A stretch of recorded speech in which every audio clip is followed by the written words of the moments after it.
Radio Georgian Times-ი წარმოგიდგენთ. სამედიცინო გადაცემა პრევენცია. გაიგეთ უფრო მეტი სხვადასხვა დაავადებებზე და მათთან ბრძოლის მეთოდებზე. მიიღეთ სასარგებლო რჩევები თქვენი ჯანმრთელობისთვის. FM 92.3. გადაცემა პრევენციის სპონსორია ქართულ-ჰოლანდიური ჰოსპიტალი. ეთერშია სამედიცინო გადაცემა პრევენცია, სადაც ტრადიციულად ორშაბათობით ვსაუბრობთ აქტუალურ სამედიცინო თემებზე და ვისმენთ რჩევებს პროფესიონალებისგან. დღევანდელი ჩვენი თემაა ძალიან აქტუალური თემა ნარკოდამოკიდებულება მოზარდებში და არა მხოლოდ.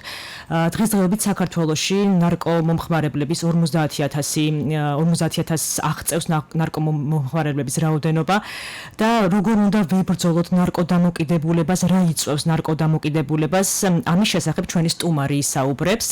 ჩვენი გადაცემის სტუმარია ფსიქიკური ჯანმრთელობისა და ნარკომანიის პრევენციის ცენტრის გენერალური დირექტორის მოადგილე ექიმი ნარკოლოგი გური მენაბდი. მოგესალმებით ბატონო გური. მადლობას მოგახსენებთ სტუდიაში სტუმრობისთვის. იმედი მაქვს ჩვენი საუბრიდან ბევრ სასარგებლო რჩევას მიიღებენ ჩვენი მსმენელები და მაყურებლები. პირველ რიგში დავიწყებ თქვენი ანტინარკოტიკული კამპანიით, სახელწოდებით არ გასინჯო. რას ემსახურება ეს კამპანია და სად ტარდება? რამდენად ხშირად ატარებთ მსგავს აქციებს? დიახ, მოგესალმებით, მივესალმები რადიო მსმენელს. ბუნებრივია არა მხოლოდ ჩვენი ცენტრის ჩართულობა არის ამ კამპანიაში მნიშვნელოვანი, რა თქმა უნდა, უმნიშვნელოვანესი არის საზოგადოების ჩართულობა, მაგრამ ვინაიდან ჩვენი ცენტრი არის ნარკომანიასთან ერთ-ერთი მნიშვნელოვანი შემხებლობაში მყოფი ცენტრი, როგორც კურნალობის თვალსაზრისით, ასევე სერვისების განვითარების და მიწოდების თვალსაზრისით, ინიციატორები, როგორც წესი, სხვა, რა თქმა უნდა, არასამთავრობოებთან ერთად არის ჩვენი ცენტრიც. არ გასინჯო კამპანია წინა წლთან ეხლა აღნიშნულ სიტუაციასთან დაკავშირებით ქვეყანაში არსებული პანდემიური მდგომარეობისგან განსხვავებით, ჩვენ ძირითადად შემოვიფარგლებით მხოლოდ ონლაინ სერვისებით და ონლაინ ლექციებით სამწუხაროდ, თუმცა წინა წლებში ჩვენ მქონდა სხვადასხვა უნივერსიტეტებთან შეხვედრა, სტუდენტებთან შეხვედრა, შესაბამისი პროფესიონალების ჩართულობა და ზუსტი ინფორმაციის მიწოდება ზუსტად იმ ადამიანებისგან, ვინც ყოველდღიური შემხებლობაში არიან ნარკოტიკული საშუალებების მომხმარებაზე და დამოკიდებულ პირთა მიმართ და ზუსტი ინფორმაციის მიწოდება თუ რა პრობლემების წინაშე დგას ნებისმიერი ნარკოტიკული საშუალების მომხმარებელი, სულ ერთი ეს რა ნარკოტიკული საშუალებებზე იქნება საუბარი და გარდა ამისა რა შეიძლება საომავლოდ კიდევ უფრო გართულებული პრობლემების წინაშე დადგნენ ისინი. ამიტომ ამ ეტაპზე ხორციელდება ონლაინ ნარკოლოგის კონსულტაცია, ფსიქოლოგის კონსულტაცია, ფსიქიატრის კონსულტაცია, ეს არის Addiction.gz საიტზე, Addiction.gz.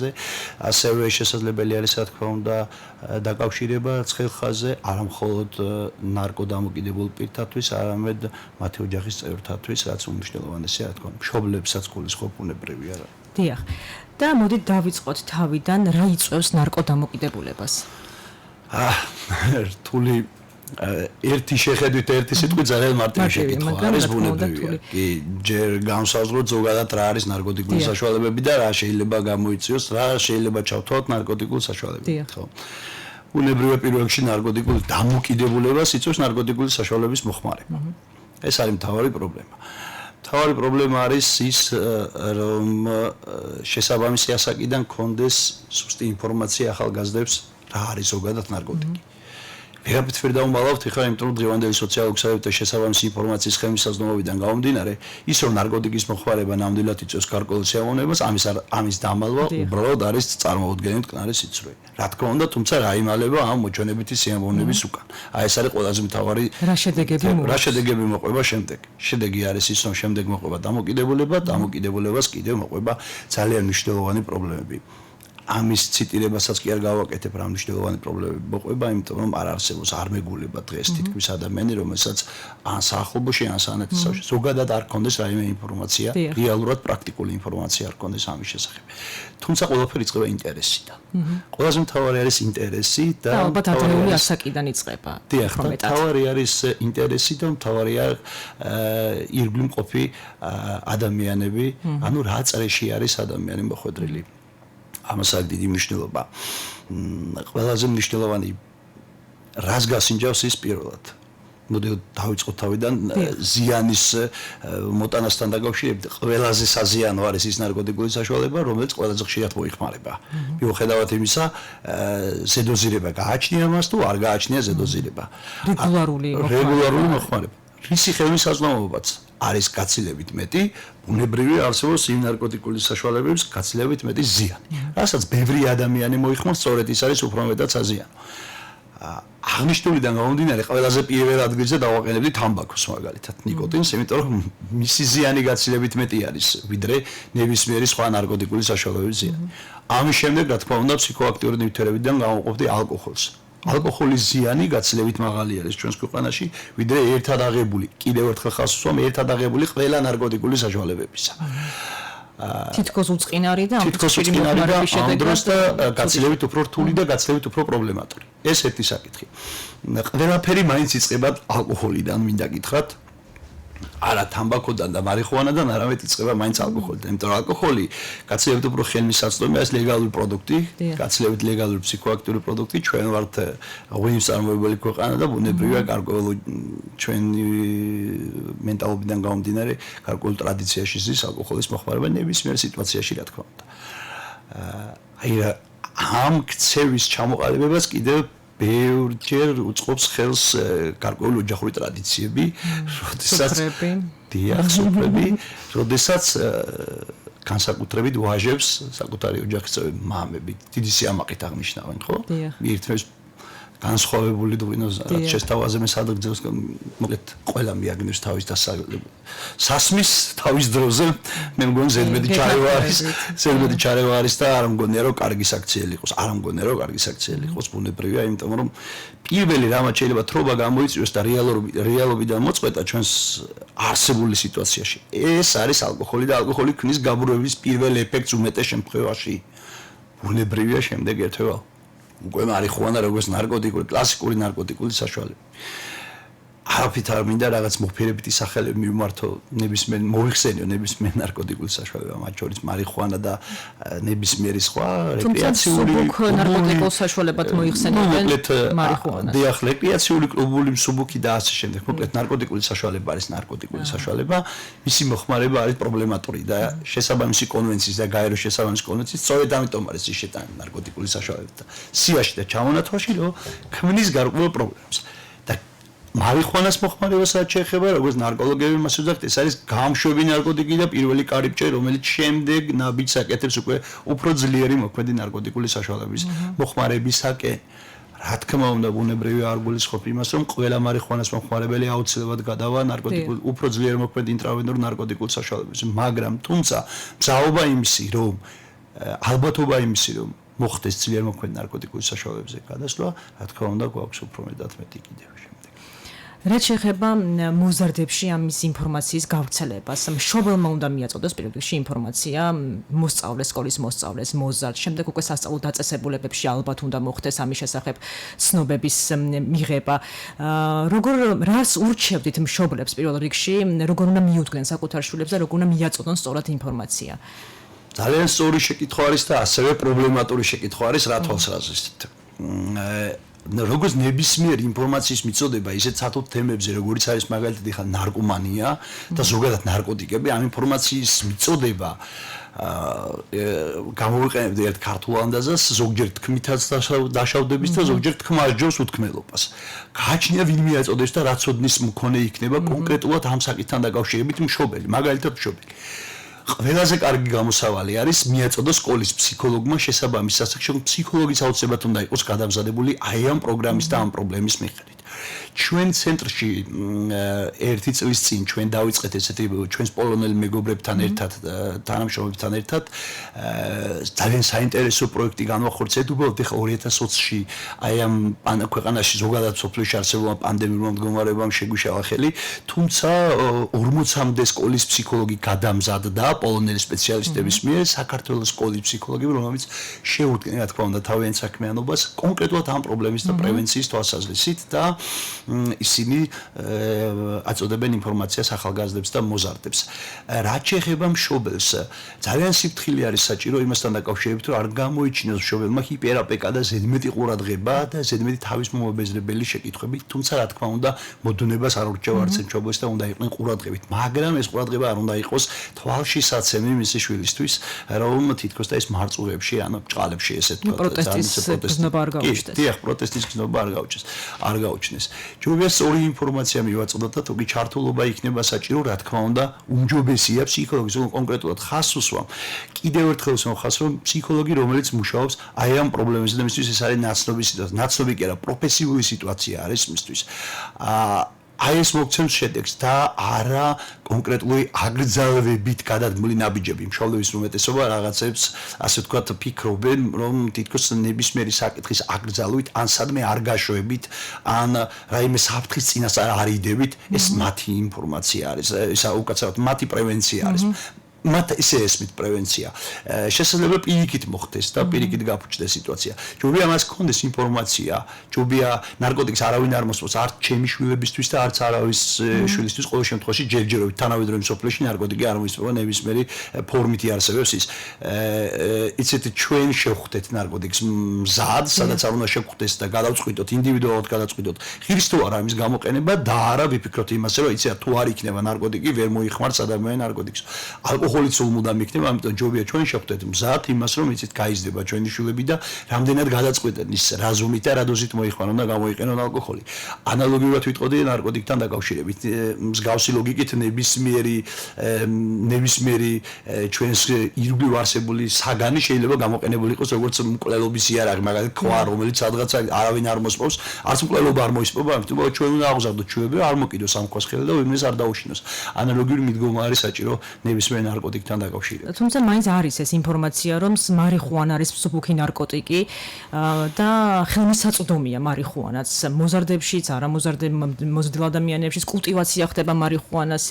ამ შემთხვევაში როგორ უნდა მოვახდინოთ ამის პრევენცია, რომ მარიხუანას რეგულარული მომხმარებლები არ გახდნენ, თუნდაც მოზარდები? სტარი მიდგომა არის, უბრალოდ პირველი ეს მინდა ვთქვა, რომ პროფესიულ თემშიც არსებობს, იყოფა პროფესიული თემიც აღნიშნულად ორ ნაწილად, მოიხსენებენ როგორც მსუბუქს, ზოგი ბევრი კიდე ჩვეულებრივად თვლის მე მივეკვეთები იმ ადამიანების კატეგორიას, რომელიც თვლის რომ მარიხუანა არის ნარკოტიკი და მისი ზიანი ჩვენთვის ძალიან თვალშისაცემი არის. რა ზიანი შეიძლება მოიტანოს? დიახ, მოგახსენეთ, მისი ზიანი თვალშისაცემია, იმიტომ რომ ჩვენც არა მხოლოდ ნარკოლოგიური სერვისი აქვს, არამედ აქვს ფსიქიატრული სტაციონარი და უმეტეს შემთხვევაში 30 წლამდე ახალგაზრდების დიდი რაოდენობით მოდინება ხდება ფსიქოზური მდგომარეობით ფსიქიატრულ სტაციონარში, რაც რა თქმა უნდა პრობლემატურ ხასიათს ატარებს. ეს ერთ-ერთი მინუსი არის, რაც ჩამოთვალეთ, თუმცა ძალიან ხშირი არის შემთხვევები, როდესაც არასწორი ქმედება, ქცევითი პრობლემები უყალიბდება ადამიანს და დეპრესია, შფოთვა და შემდეგ ხშირ შემთხვევაში შესაძლებელია ეს გარკვეული დეპრესია ისეთ სიღრმით იყოს წარმოდგენილი, რომ გარკვეული სუიციდური ფიქრები და სისრულეში მოყვანაც კი გამოიწვიოს. რაც რა თქმა უნდა ბუნებრივი არ არის კარგი.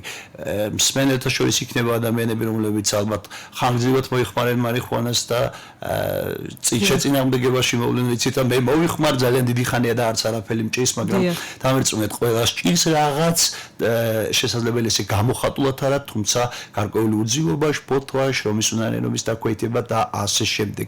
ეს ერთი საკითხი და მეორე საკითხი ის არის, რომ ყველა ინდივიდუალური ადამიანი არის ინდივიდუალური არსება. ამიტომ პიროვნების ინდივიდუალური თავისებურებიდან გამომდინარე, ნუ იქნებით ისე, რომ იცი მე რადგან 20 წელი ვიღაც ამოს მოიხმარს, სხვამაც ეს გამოიყენოს და მოიხმაროს. და ასე რომ რაღაც რეკლამირება ნარკოტიკებთან დაკავშირებით, ეს არის ძალიან ესეთი ბეწვის ხიდი, რომელზეც გადის ჩვენი თაობების მომავლის ბედი. არ შეიძლება მსგავსი რამ გამოვიყენოთ. ჩვენ უნდა ვიყოთ მკაცრი და მიდგომაში მიმართებაში. მე არ გულისხმობ იმას, რომ გავანადგუროთ აუცილებლად არ არსებობდეს და არ გულისხმობ იმას, რომ ყველა მომხმარებელი პირიქით დავიჭიროთ და რამე განსაკუთრებული ზომები მივიღოთ. არა, არ გამოსწორდება მსგავსი სიტუაციები. ჩვენ წლების წინ გქონდა მსგავსი ანალოგიური ნულოვანი ტოლერანტობა აღნიშნულთან დაკავშირებით, მე მგონი კულმინაციურ ეტაპს მიაღწია ძლიერ მოქმედი ნარკოტიკული საშუალებების მოხმარებამ და ზედოზირებამ მაგ პერიოდში და ასევე კულმინაციურ პერიოდს მიაღწია ალკოჰოლის ზედოზირებით, ალკოჰოლის ჭარბი მოხმარების გამო ციროზით გარდაცვლილი პაციენტების რაოდენობამ.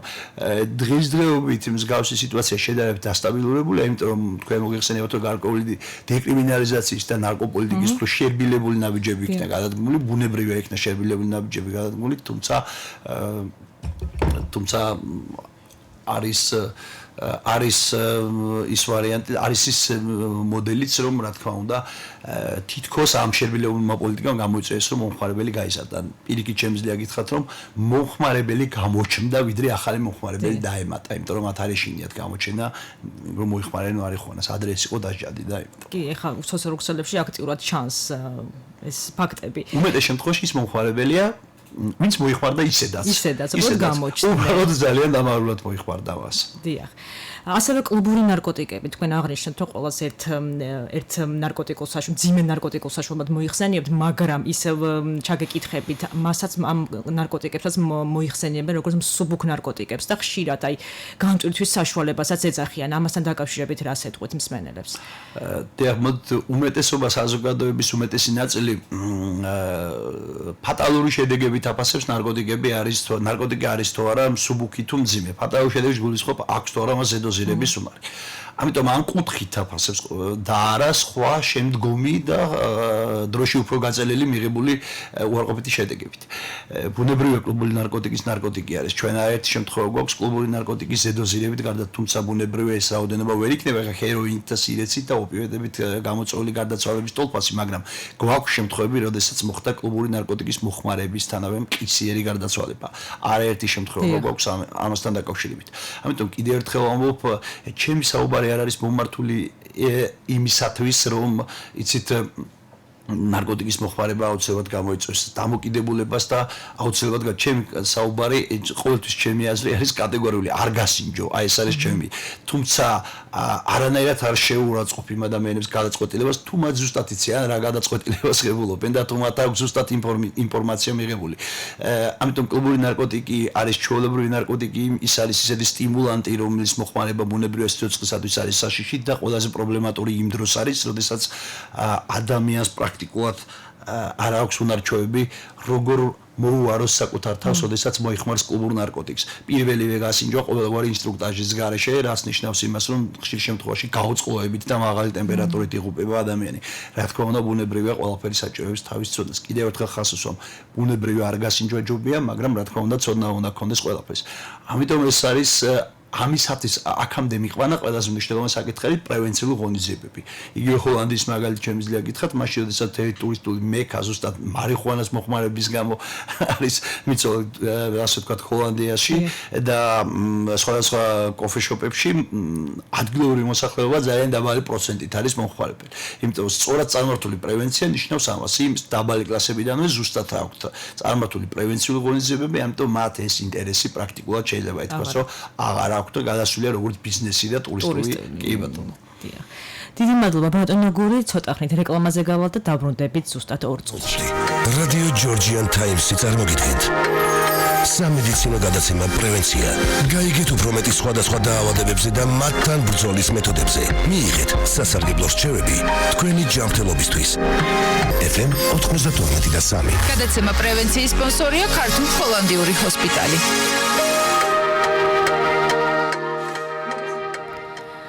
მაშასე ბრუნდებით ეთერში შეგახსენებთ ჩვენი გადაცემის სტუმარია ექიმი ნარკოლოგი გური მენაბდიშვილი. ბატონო გური, ფსიქიკური ჯანმრთელობისა და ნარკომანიის პრევენციის ცენტრში არსებობს ჩანაცვლებითი თერაპია.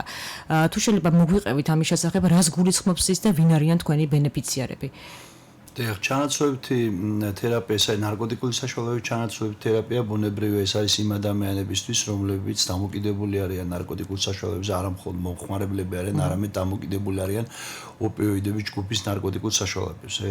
კიდევ ერთხელ ხაზს უსვამ, ეს არ არის ჩანაცვლებითი თერაპია, რა თქმა უნდა, არ არის იმ ადამიანებისთვის, ვინც მოიხმარენ თავშოთ ფსიქოსტიმულატორებს, მარიხუანას და ასე შემდეგ. ეს არის კონკრეტულად ოპიოიდების ჯგუფებზე დამოკიდებული ადამიანებისათვის.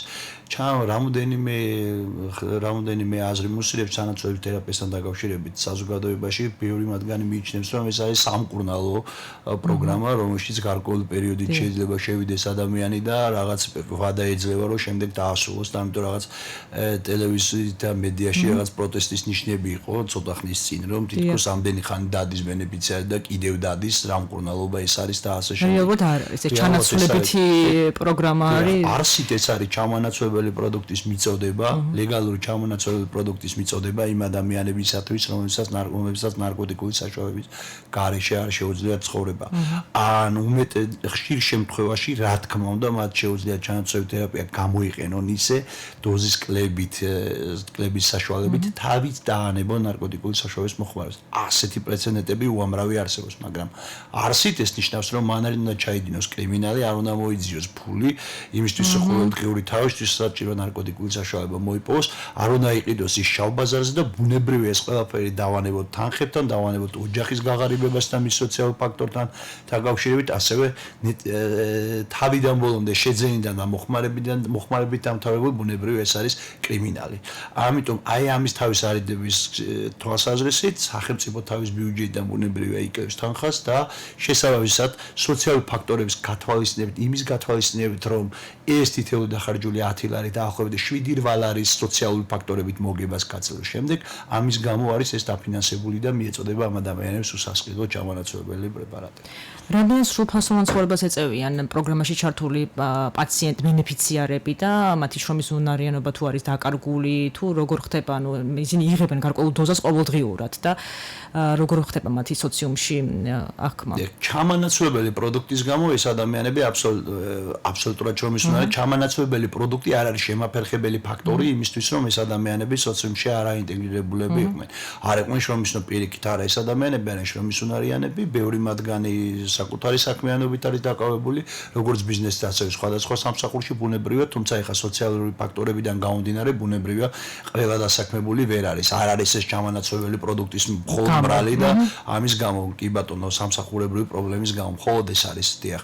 რაც შეეხება იმ საკითხს, რომ ჩანაცვლებითი თერაპიაში მონაწილე ადამიანები შეძლებენ თუ არა რაიმე საქმიანობის წარმართვას, რეგულირებას და ასე თუ კი ჩამონაცვლებელი პროდუქტი არის სწორად შერჩეული, პრეპარატი ბოდიში არის სწორად შერჩეული ექიმის მიერ და ბენეფიციარი არ ამატებს სხვა რაიმე გამაბრევლელ საშუალებას, პრაქტიკულად იქ კლინიკური ზემოქმედება, თვალშისაცემი კლინიკური ზემოქმედება, რომელიც არაპროფესიონალის მიერ შეიძლება იყოს აღმოჩენილი, ანუ გულისხმობ თრობა, ბუნებრივი არ არის. ამიტომ ეს ხალხი ჩვეულებრივად არიან ისეთივე უბრალოდ ესენი ღებულობენ ნარკოტიკულ საშუალებას, იმიტომ რომ არ იყვნენ ცუდად.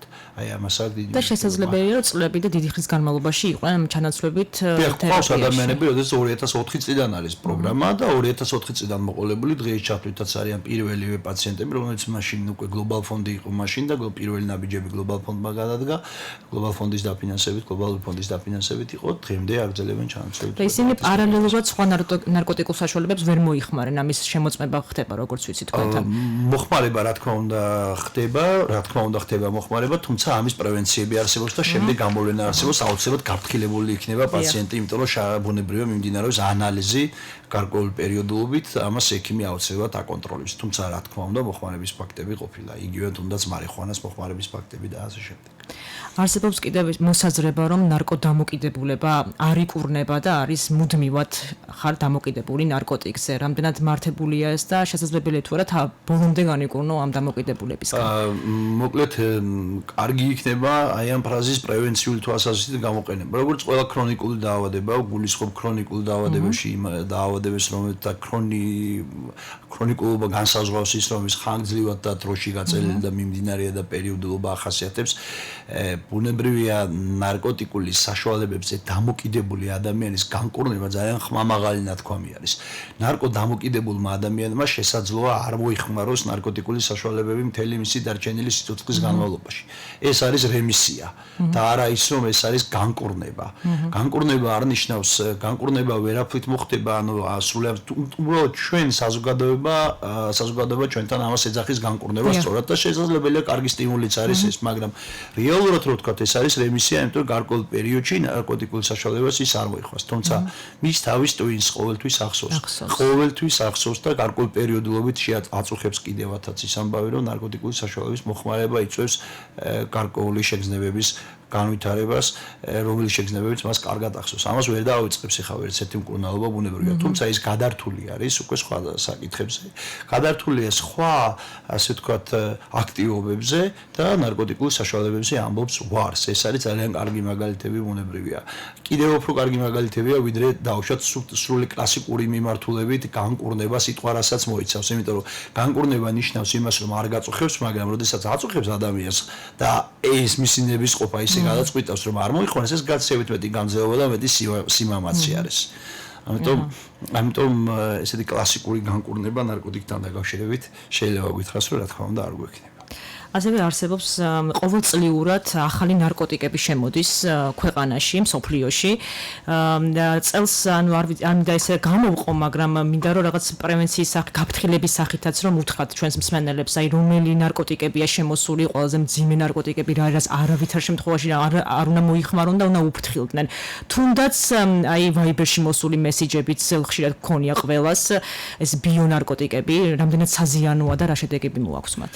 დიახ, ვერ ვიტყვი რომ რაიმე სიახლეთი გამოირჩევა წლევანდელი წელი, ანუ ვერ ვიტყვი იმას რომ რაიმე ახალი ისეთი რომელიც არ ყოფილა გაჟღერებული და არ ყოფილა შემოსული მსგავსი ნივთიერებით გამოიჩინოს თავი, თუმცა ინტერნეტით გამოწეული ნარკოტიკულ საშუალებებს აქვს თავისი სპეციფიკური პრობლემატური ხასიათი. არც მყიდველმა და უმეტეს შემთხვევაში არც გადამყიდველმა, მე ვამბობ ბოლო გადამყიდველს გულისხმობ, არ იცის კონკრეტულად რა ნივთიერება მიყიდა მყიდველს. ამიტომ მომხმარებელმაც არ იცის ეს. ჩვენ მქონდა რამოდენიმე შემთხვევები ექსპერტიზის თვალსაზრისით, როდესაც ადამიანებმა იყიდეს მარიხუანა, სინამდვილეში იქ იყო ფენტანილით გაჯერებული, ძლიერ მოქმედი, მომაკვდინებელი ნარკოტიკული შეიძლება ბიო იყო სხვა ნარკოტიკული საშუალებებით გაჯერებული, მათ შორის იყო ერთ რამოდენიმე შემთხვევა, როდესაც კროტანილფენტანილით იყო გაჯერებული, რომლის მოხმარებამ გამოიწვია გარდაცვალება, მოხმარებისთანავე ბუნებრივი ასეც იქნებოდა.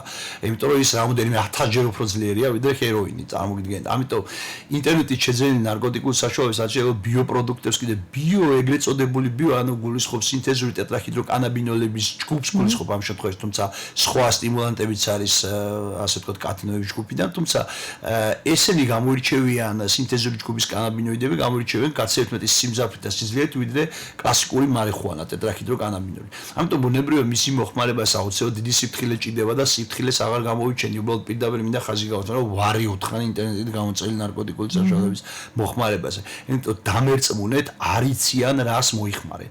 ამიტომ როდესაც არ იცის ადამიანმა რა მოიხმარა, ვერაფრით განსაზღვრავს მოხმარების სიხშირეს, დოზას და ვერაფრით განსაზღვრავს მიღებულ შედეგს. მით უმეტეს, როდესაც შესაძლებელია მოიხმაროს ისეთ ნივთიერება, რომელიც მისთვის აბსოლუტურად უცხო იყოს, მისი ორგანიზმისთვის იყოს აბსოლუტურად უცხო. ამიტომ ეს პრობლემები არსებობს, რა თქმა უნდა.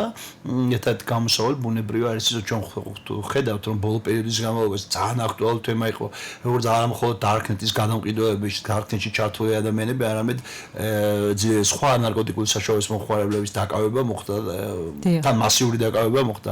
თუ ავსებით 11-მდე ნარკოგამსაღებელი იქნა ერთ-ორ დღის წინ დაკავებული. რა თქმა უნდა ტარდება მსგავსი პროცედურები, თუმცა რაც არ უნდა მოხდეს, გამოსავალს ისინი გასაღების გამოსავალს მაინც მოძებნიან, ეტაპობრივად მოძებნიან და გადავლენ სხვა გამოსავალზე. ანუ კიდევ ერთხელ ხავს, რომ თვითონ მომხმარებელმა უნდა თქვას ვარი, რა თქმა უნდა, სხვა პრობლემებთან ერთად ეგ მოგვარება, რა თქმა უნდა, ერთ-ერთი კლასიკური მაგალითი იქნება. ძალიან დიდი მადლობა ბატონო გური, ასეთი ინფორმაციული საუბრისთვის და ჩვენი გადაცემის და თქვენი ცენტრიდან წამოსული მთავარი მესიჯი არის არ გასინჯო, ჩვენს მოუწოდებთ ჩვენს მსმენელებს და მაყურებლებს. დაგემშვიდობებით, დიდი მადლობა მობრძანებისთვის, გადაცემა პრევენცია, მომავალ ორშაბათამდე გემშვიდობებათ, ნახვამდის.